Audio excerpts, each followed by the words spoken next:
Welcome to the Great Detectives of Old Time Radio. From Boise, Idaho, this is your host, Adam Graham. If you have a comment, email it to me, box13@greatdetectives.net. Follow us on Twitter @Radio Detectives and become one of our friends on Facebook. Facebook.com/Radio Detectives. I do want to remind you today's program is brought to you in part by the financial support of our listeners. I want to thank John for sending along a one-time donation to support.greatdetectives.net. You can also use the Zelle app to box13@greatdetectives.net.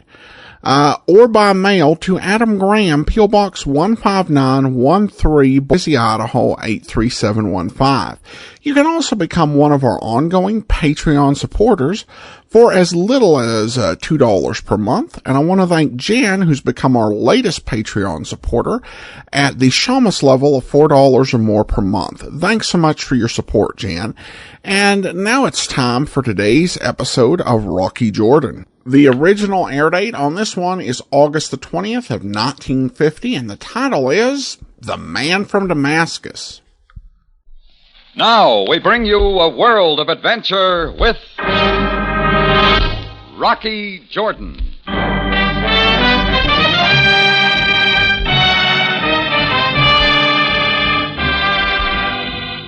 On a narrow street, not far off Cairo's native quarter, stands the Cafe Tambourine, run by Rocky Jordan. The Cafe Tambourine, crowded with forgotten men, alive with the babble of many languages. For this is Cairo, where modern adventure and intrigue unfold against a backdrop of antiquity. Tonight's Rocky Jordan story, The Man from Damascus.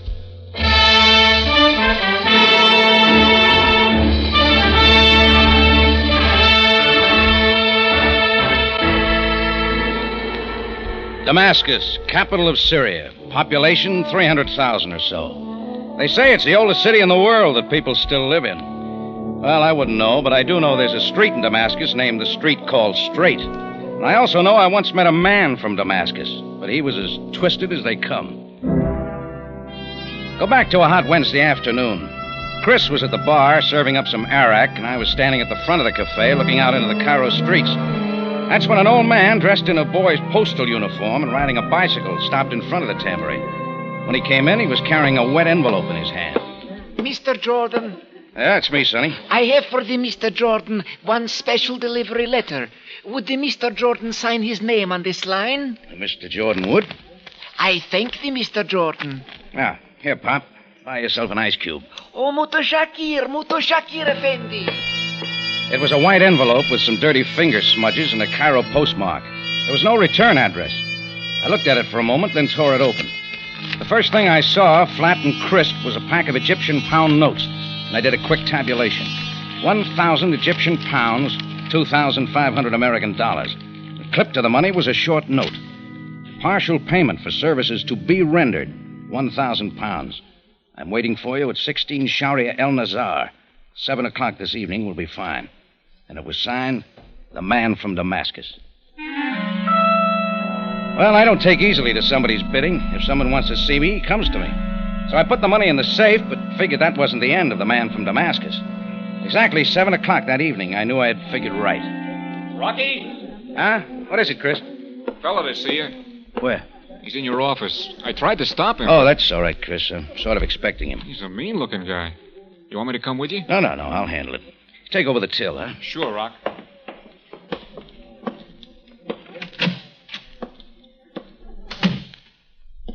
Hello, Jordan. Make yourself at home. Yeah, that's what I'm doing. For the good booze. It's too rich for your taste, buddy. Put it down. All right. You know, funny, figured you different. Everybody in town says you are a right guy. Maybe you've been talking to the wrong people. What do you want? You. You have been talking to the wrong people. I'm not for sale. That 1,000 pounds is just a start, pal. There's more where that came from. Yeah, there always is. Now, come on, big shot, button up your shirt. 7 o'clock, you got I appointment. can't make it. That's a mistake. Your money's in the safe. You can have it back. But that is not my instructions. Oh, so you're just a leg man. Something like that. You and me are working for the same man. All right, buddy, you're through talking. There's the door. Get away from that door, Jordan, or I'll pin you to the wall. 7-inch blade, Jordan. Damascus steel. Got it? Yeah, I got it. All right, put the knife away. You'll cut your hand. I'll come with you if your boss wants to see me that badly. I wasn't going to argue with a 7-inch double-edged blade, especially the way that monkey was waving it in the air. Well, we left the tambourine, climbed into his car, and drove through the Cairo streets, out one of the city gates, and ended up in front of a place called the House of Sand. It should have been called the Pile of Scrap, because that's what it looked like. But the knife man said it was a hotel. 2 minutes later, my pal knocked on the door of room 12. Who is there? Jordan. He's come for the rest of the dough. You're taking a lot for granted, Buster. Quiet. All right. You may let him come in. Go on in, Jordan. Meet your new boss. I walked inside. My pal with a knife shut the door behind me and stayed outside. Then I saw him, a man from Damascus. He was tall and big, but I couldn't tell what he looked like. His whole face was wrapped in bandages. He reminded me of those pictures I once saw of the Invisible Man. Hello, Mr. Jordan. Nice of you to come. Sit down. Oh, I'll take it standing. Well, it is good to meet again. Is it not, Mr. Jordan? Again? You do not remember? But you should. Damascus, 1939. Well, maybe it is my new appearance. I had a face then. What have you got now? Let us talk about Damascus. All right. You wish a drink? No, thanks. I just gave it up. Mr. Jordan, you wronged me in Damascus. I did? Yes, you wronged me most severely. So severely that I've never forgotten. And I said to myself that someday I would come for you. Well, I am here. Well, welcome to Cairo. Jordan, I am not just talking for pleasure. Hey, you sure you got the right guy? And do not try to tell me you do not remember. You're the right man and you know it. Well, you are fortunate, Mr. Jordan. How does that figure? I'm going to give you a chance to erase our difference and make a little money besides. You see, there is someone in Cairo that I want even more than you. So how do I figure? You are going to bring him to me. His name is Alec Zarko. Zarko? Huh?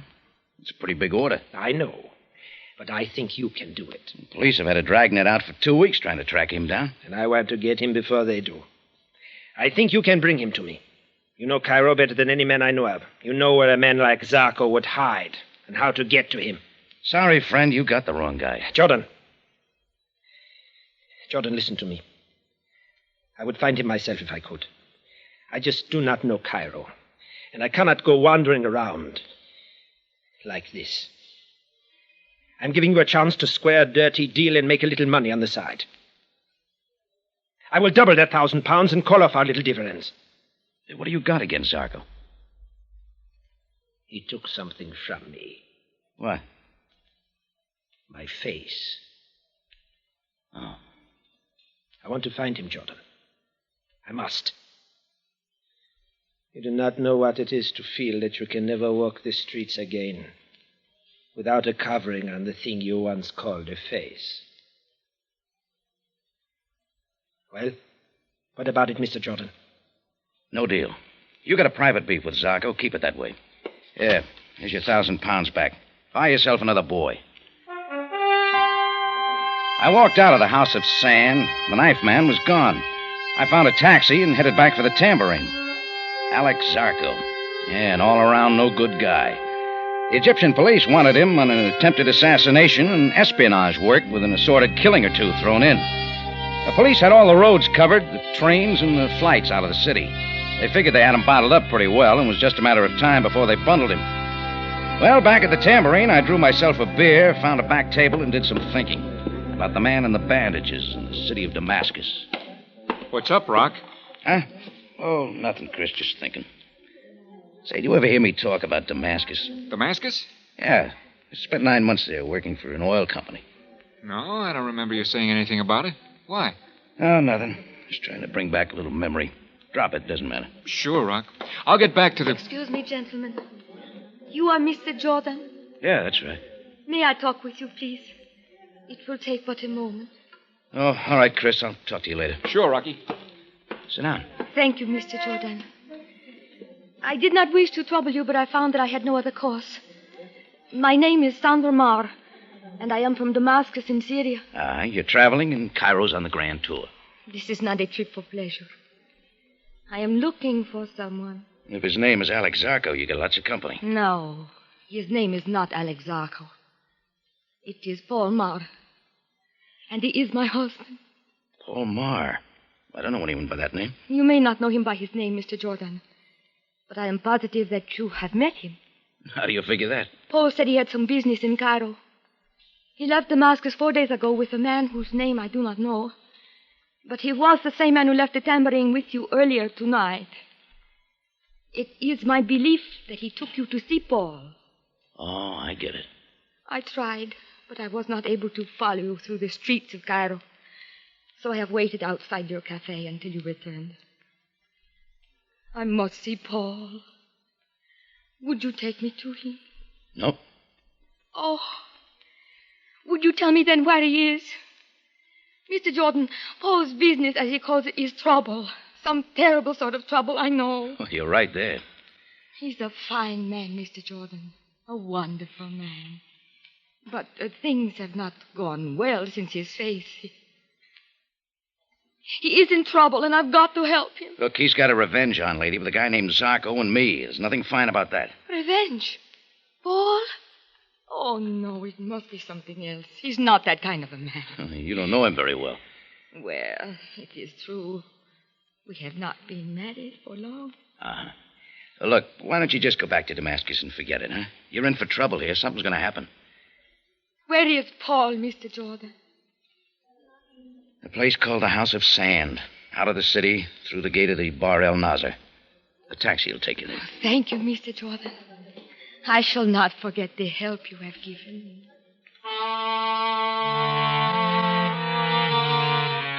She walked out of the tambourine, and I hoped that that'd be the last I'd see of her and the man from Damascus and Alex Zarco. How vain can your hopes be sometimes? Well, we rolled the last on-the-cuff customer out of the tambourine about 1:15 in the morning. Chris threw the lock on the front door, and I doused the lights. I'll just scoot out the back way, Rock. All right, Chris. Night. See you tomorrow. Rocky, look out! Behind the garbage cans. Vengeance, Jordan! Vengeance! Do you hear me, Jordan? Rocky, quiet, Chris. Well, if you do and you are not dead, then I will come for you again!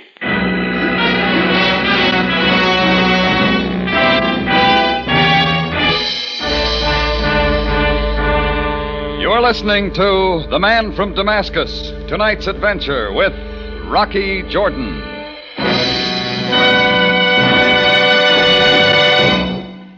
Tonight at 8:30, you'll hear The Miracle of America, a full hour of star-studded entertainment. Hear Jack Benny, Frank Sinatra, Dinah Shore, Bing, Bob, and Gary Crosby, Joe Stafford, the Ronald Colmans, and many, many more top names in radio and motion pictures tonight on the special one-hour broadcast that starts at 8:30.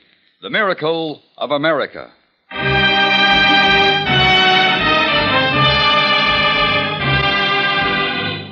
And now we take you back to Cairo and tonight's adventure with Rocky Jordan, the man from Damascus.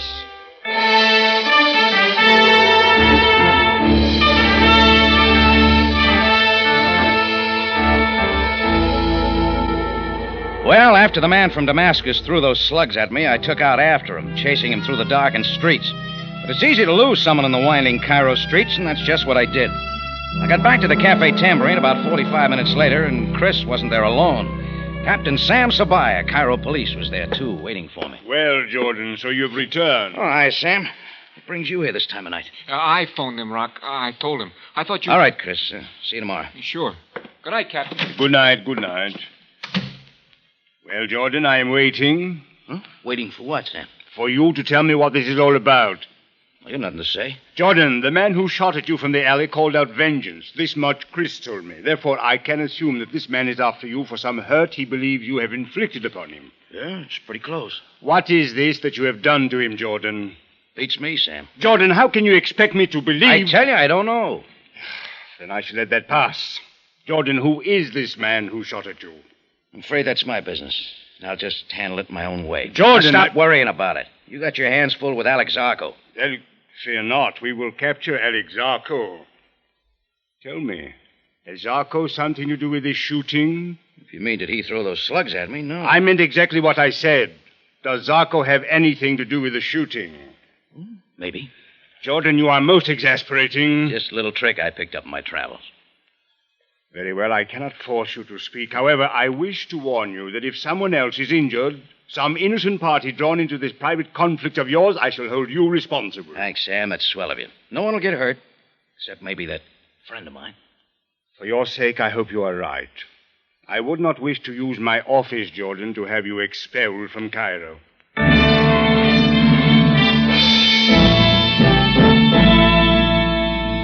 I started out bright and early the next morning to see if I could find the man from Damascus. Stop number 1 was the House of Sand, room 12.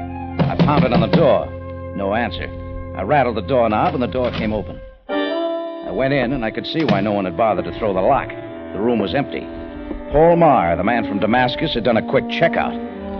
I moved down to the front desk to see if I could get a forwarding address. Sitting in a rocking chair, rolling back and forth, was a wrinkled relic left over from the days of the pharaohs.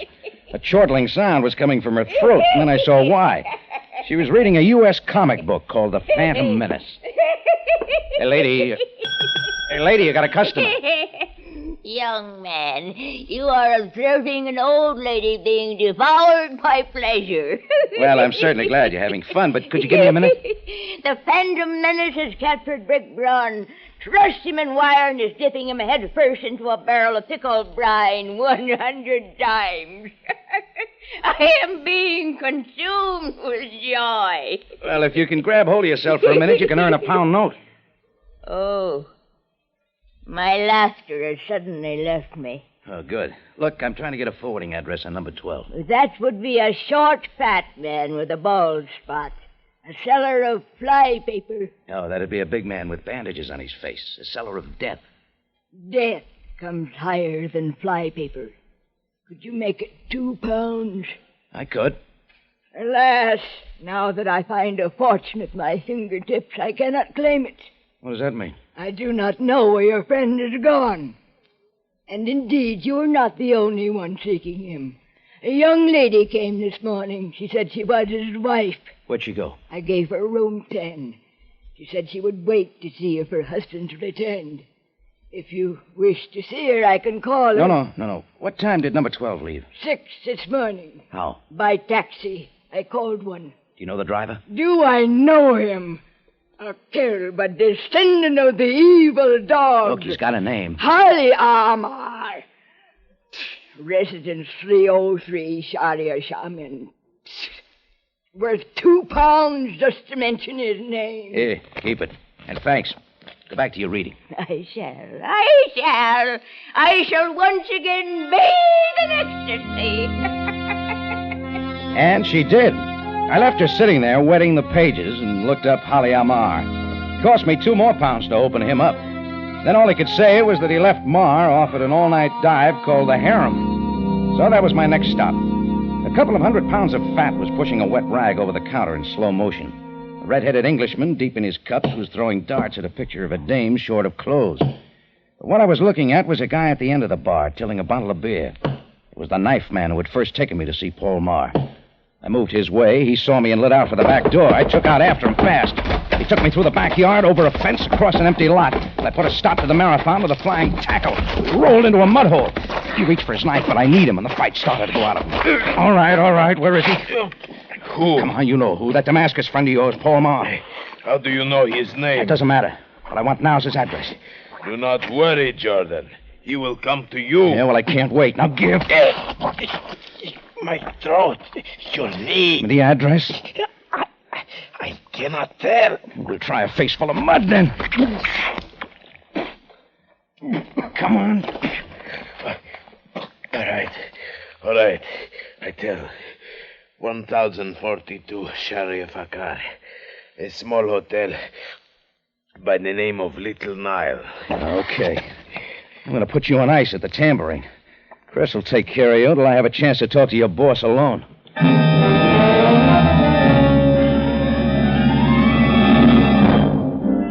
little Nile was a termite trap on Sharia Fakar, and Mar was holed up on the second floor back.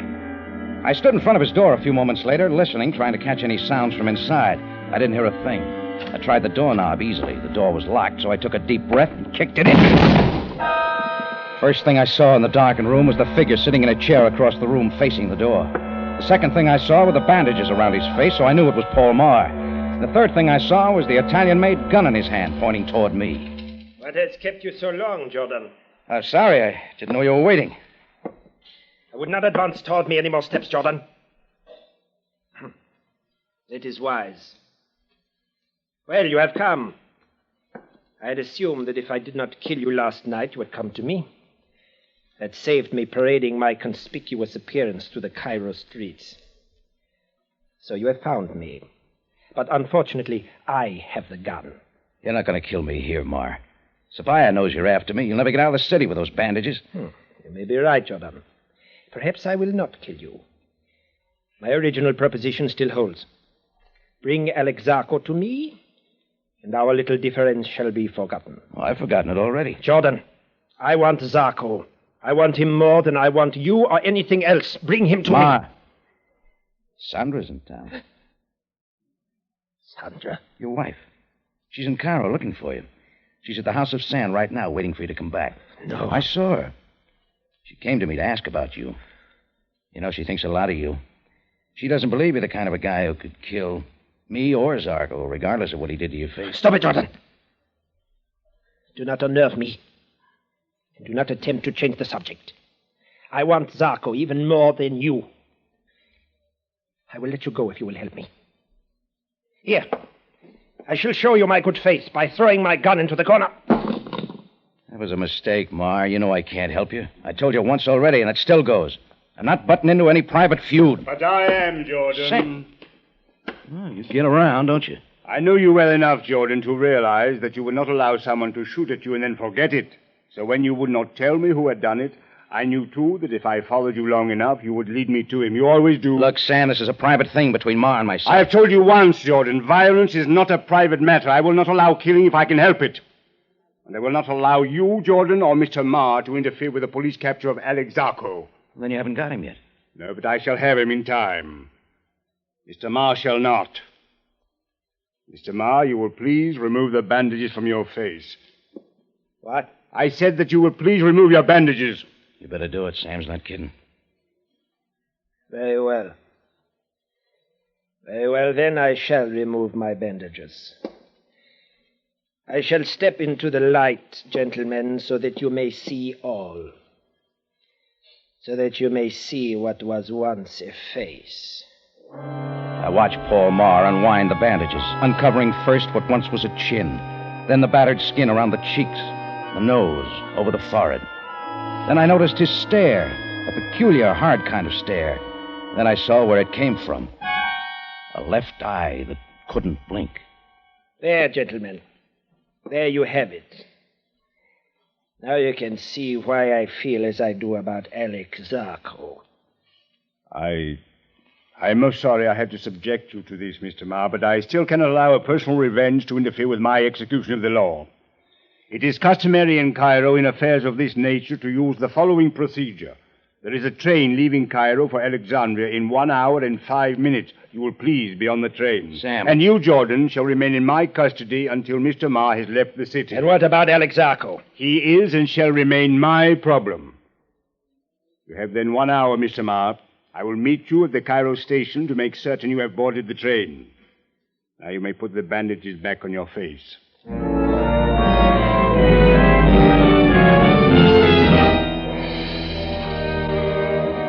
Well, Sam and I left Paul Marr at the hotel and headed for police headquarters.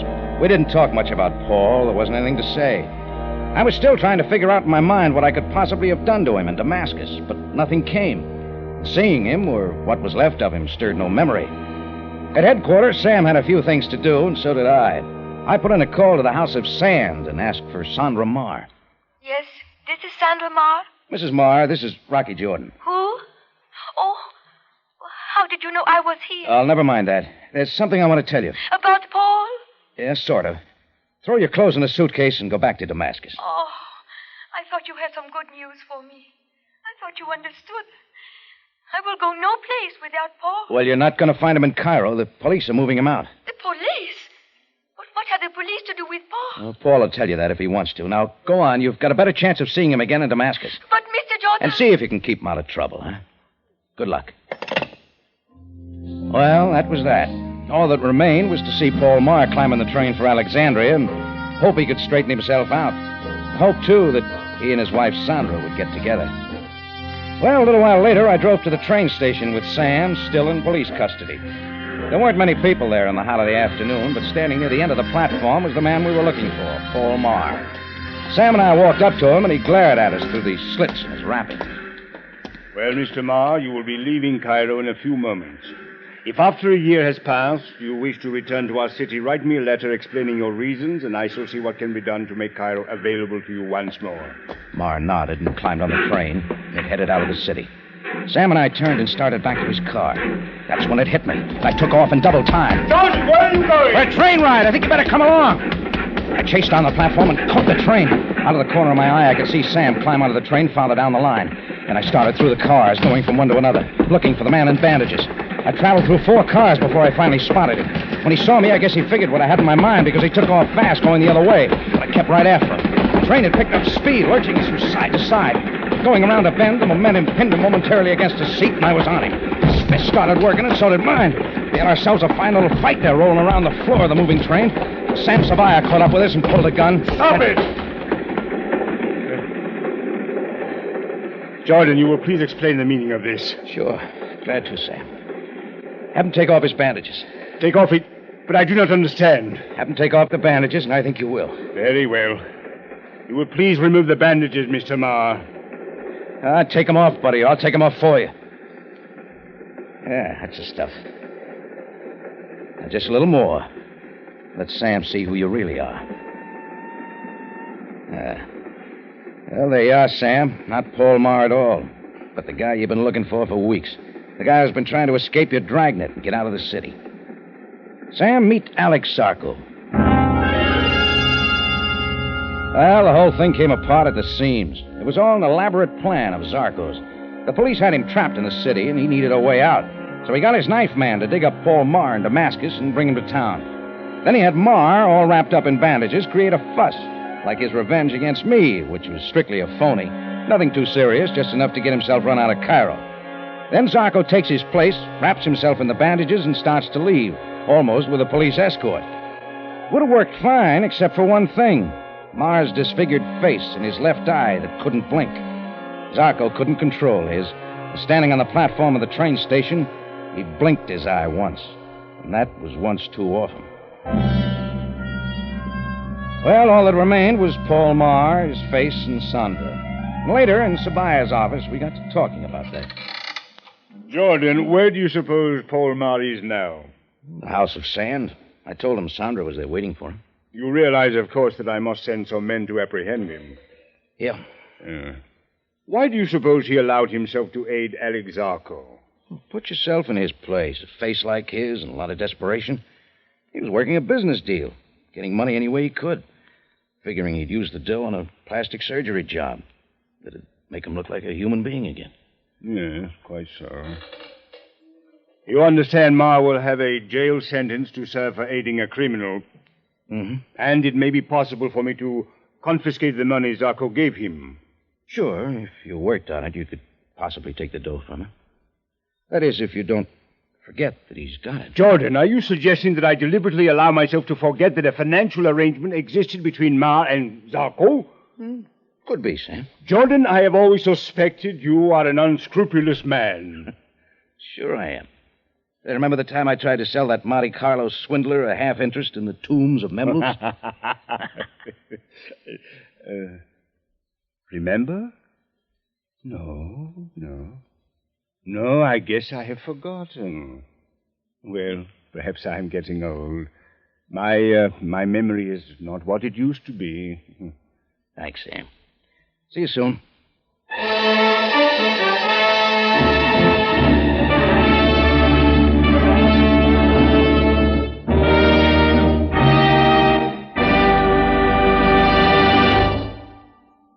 It's CBS again at the same time next week for another story of adventure and intrigue when we take you back to Cairo and the Cafe Tambourine, run by Rocky Jordan.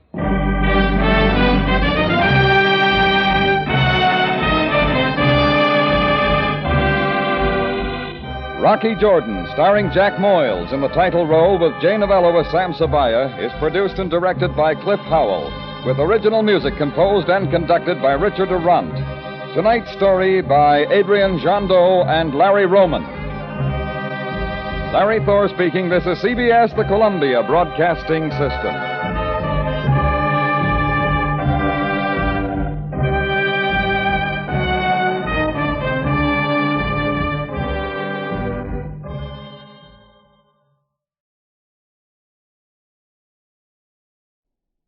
Welcome back. Well, another script reuse episodes, though I think this was probably one of Rocky Jordan's best episodes. So it's a good pick for reuse. I did pick up one thing I don't think I mentioned before, which was that lady was reading a comic book called The Phantom Menace. And from what she was reading, I think it's safe to say George Lucas made some changes in his adaptation. In all seriousness, I really still like the ending of this episode. It says a lot about both Rocky's character and Sam's. All right, listener comments and feedback now. And Bill has a comment regarding our 3000th episode. He writes in, "Hi, Adam. Great choice for your 3000th anniversary program. I've always liked this movie. I do wish Orson Welles would have been in the production, but as you said, his part was minor. I did have a small problem with the audio. At times, it seemed to fade in and out. I did notice an error in the Lux radio commercial at the end of the show. It's Hedley Lamar. Okay, well, thanks for the comment, Bill. Sorry about the audio issues. That was probably me as I edited the initial release of that episode. And that can also be partially caused by the quality of the recordings. But again, sorry for any inconvenience on that. But thank you so much for the comments. And that will actually do it for today. I do want to go ahead and thank our Patreon supporter of the day. And I want to go ahead and thank Tammy. Tammy's been one of our Patreon supporters since December 2015, currently supporting us at the Detective Sergeant level of $7.14 or more per month. Thank you so much for your support, Tammy. And join us back here tomorrow for Boston Blackie, and then we'll be back next Wednesday, another episode of Rocky Jordan. In the meantime, send your comments to box13@greatdetectives.net. Follow us on Twitter at Radio Detectives and become one of our friends on Facebook, facebook.com/Radio Detectives. From Boise, Idaho, this is your host, Adam Graham, signing off.